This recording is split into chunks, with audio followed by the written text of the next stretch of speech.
Welcome back to Sam Talks Nerdy. Hope you're happy, doing well, dominating life, crushing it. I binged all of Wonder Man last night and I am ready to talk about it. So, you know the drill positives, neutrals, negatives. Let's get into it. Positives. First up, Simon and Trevor. Like, I did not know this is a duo I would come to love, and I want more of them together. With Simon, I feel like we could all resonate with him a little bit, especially in terms of kind of getting into our heads about stuff. Like me specifically, I really resonate with him when it comes to like just overthinking a lot of stuff. Like, the fact about me, I like to do some creative writing. It's my dream one day to publish, or to write and publish my own comic book. And I find myself that like when I'm writing, I just get so caught up in my head about like all these details that might not even be necessary. Of like, well, what about this and what about this and oh, well, how do I explain this? When it's like people might not even care. Like that, like the first scene where he's getting ready for his whole thing and making horror stories, and he's like, overthinking a lot of stuff.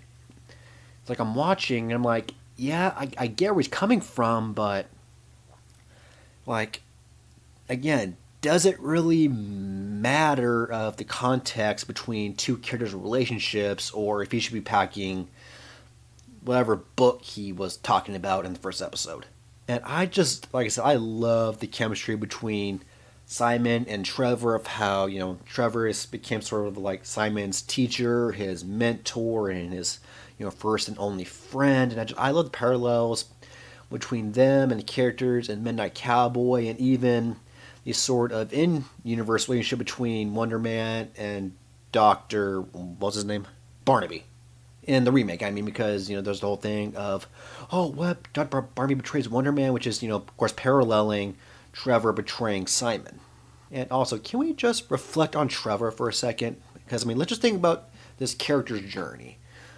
He's interested in Iron Man 3 as the Mandarin, and a complete blunder to the character. Like, I remember Ben Kingsley being announced, our first looks at the Mandarin, hearing his voice, and, his sort of presence as a villain. I'm like, oh man, he's be such a cool Mandarin. Like, I like what they're doing, his look.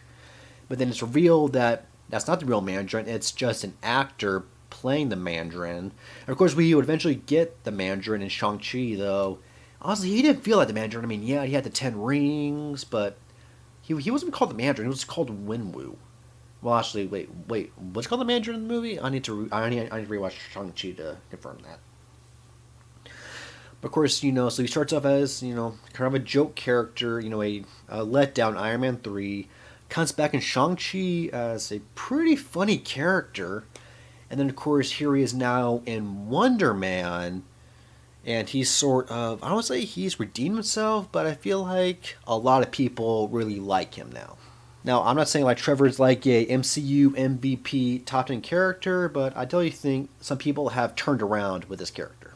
And just the project itself, this is my next positive, like, if didn't feel like your average MCU project. I mean, there was no overarching villain, evil plot, no super villain. It was just a story of a struggling actor working with a sort of a washed up actor to land this sort of dream role and to progress further in Hollywood. Like nothing, there was nothing really spectacular. It felt like just some normal non-MCU TV show. Like, I can't really describe it.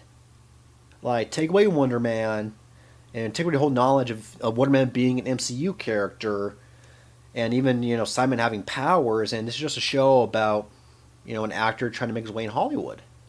I also liked how, this is like me going off script here for a second, how, this show kind of gave us a look into Hollywood, how it works.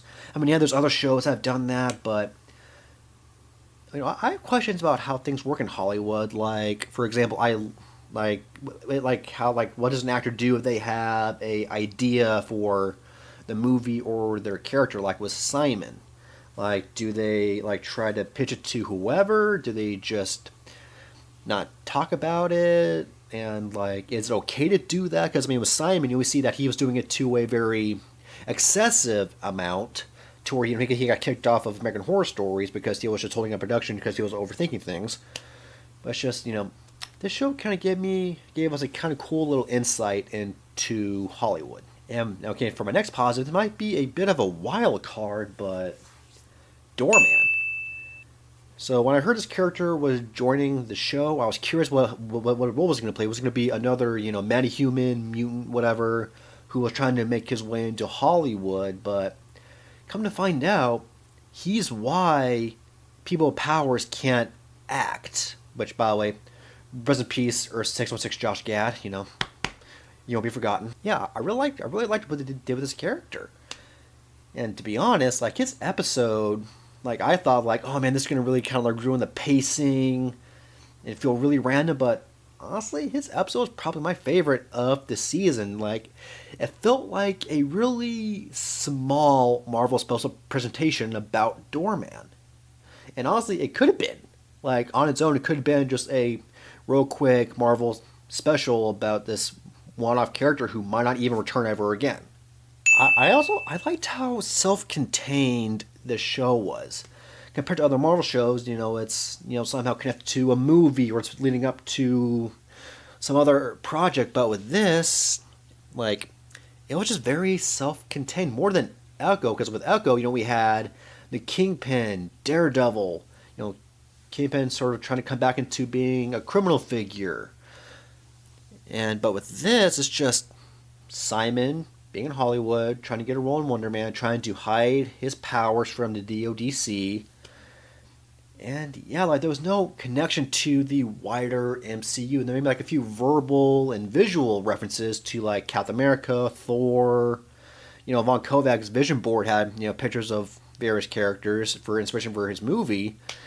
But there was no like, oh hey, did you hear what that happened in New York during this movie? Or oh, but da. Like no, it's like this just felt really contained. I think that was a benefit. Like I do miss that about the MCU, of how each project just feels like it's supposed to lead into another movie and set up something else. Like, and plus with it being so connected, that's kind of a hindrance if you think about it.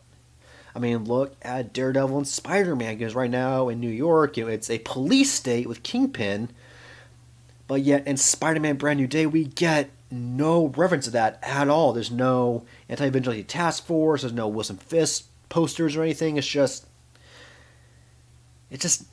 doesn't go together. Now, for all I know, maybe at the end of Daredevil Born Again Season 2, which is coming next month, that maybe at the end of that, the whole police state thing could be solved, so that's not a problem. In Spider-Man Brand New Day, we'll have to see when it comes to that.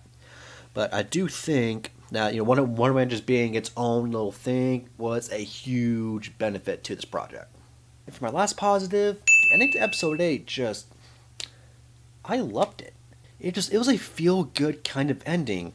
Because, I mean, yeah, I was curious how they're going to, how going forward they're going to deal with, Trevor being in prison again and what Simon was going to do, but they showed us, which I really appreciate. Like, they showed Simon befriending a guard at this facility, using his lessons from Trevor to get to know him, to form this relationship, this bond. And of course, I thought it was like, oh, he's just going to use the guard, and then he's going to, double cross him, dump him, just toss him aside. But no, like, yes, he gets those character, but this guard, but he also knows what the guard is going through, how his wife or someone in his family was dealing with cancer, and then he hates his job at this facility. And so Simon, using his knowledge, like, yes, he gets access to the facility, but he also gives this guard like a buttload of money to be able to quit this job. And then he saves Simon, he breaks out. And I love that ending, especially because it showed how Simon grew as a character over the show thanks to Trevor. Neutrals. And honestly, I don't have any neutrals. I mean, if I had to really pick one, I would have to go with, I guess, his MCU origin, because it looks like in the MCU, or in this continuity, he's a mutant, which makes sense because, I mean, in the comics, he was the son of an industrialist who took over the company, who lost the company, gets tied up with Baron Zemo, gets powers, dies, and it's a whole thing. Like, I probably should have done a whole comic 101. I've done those in a while, but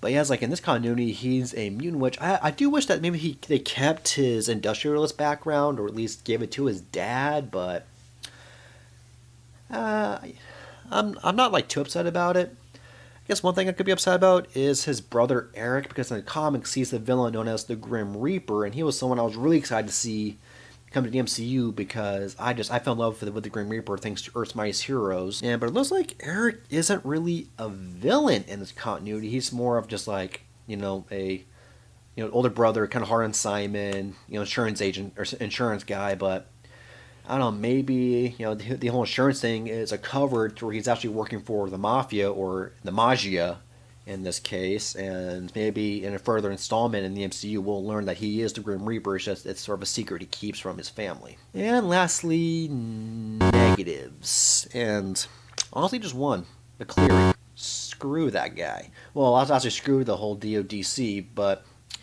then again, with all the reports of where they seem to be going in the mutant saga, you can definitely pick up inklings of how they're going to become a whole anti-mutant agency, or anti-superhuman agency in the future. Overall, a 9 out of 10. I had my hesitation about this show, especially with the meta, because I was like, oh, I'm afraid it's going to just sink this show, and it's just not going to be good. And plus, with the whole race swapping of Wonder Man, like, I posted something about him on Instagram, and ooh, the comments.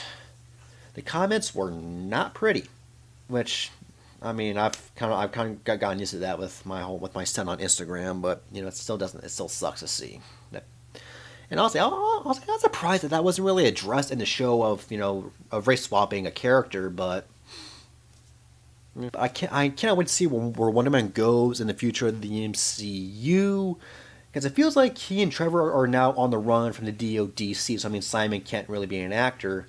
Before the ending of the show, I had a theory of like, oh, maybe in future installments of Wonder Man, like maybe each season could be about him working on a different movie or TV show, but maybe not. Maybe he's now just going to be on the run with Trevor because, he did break him out of prison. I don't really know where he can show up next in the MCU because it's just, that's kind of the downside of him appearing now. Like, it's right before Avengers Doomsday and Secret War, so there's not really a lot of time to build him up more to where he can appear in these movies.